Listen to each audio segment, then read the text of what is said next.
All right, from Bob. I'm a 20-year military veteran who happens to be black. What unites most veterans is our love of country and our ability to see all citizens as Americans. The left is pushing identity politics, but the right hasn't been more vocal in countering their argument by proclaiming everyone Americans. Instead, conservatives acknowledge the racial argument, giving the argument legitimacy. Why aren't conservatives using this strategy? Bob, first of all, thank you for defending our freedoms and our country.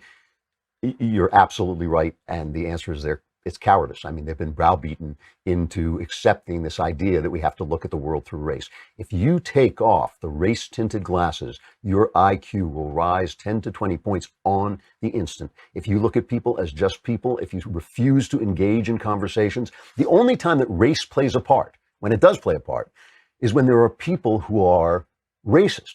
Then race plays a part. Racism is what brings people together as a race, right? It's when people say, I hate you as a black person, for instance, therefore you can't use this bathroom. Now you're united as black people because you're the ones being oppressed.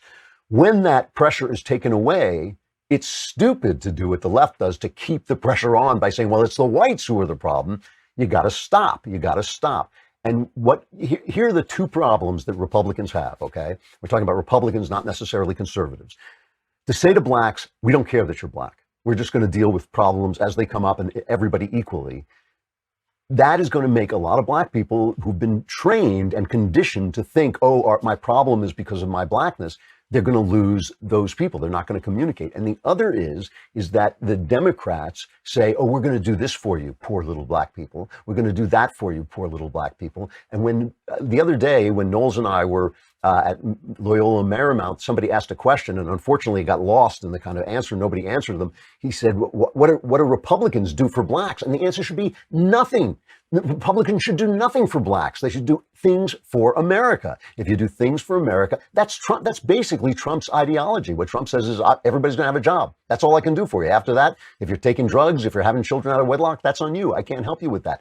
The problem with that is they don't believe that's a good sale. They don't believe they can get votes by saying, we're not going to treat you like black people. We're just going to treat you like Americans.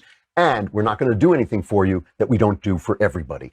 That the left and the media, their warriors, their front line, have convinced Republicans that they cannot sell that. What I would like to see is Republicans going into black neighborhoods and saying, hey, all we're going to do for you is what we do for America. We're going to get it right for America. The only person who's done that is Donald Trump. The only person who's done it is Donald Trump. One of the reasons I think he polls well among black people, one of the reasons I think he makes the left panic. Bob, I just completely agree with you on this. I think we should take a totally different tack, but it takes courage, not the first quality most politicians have.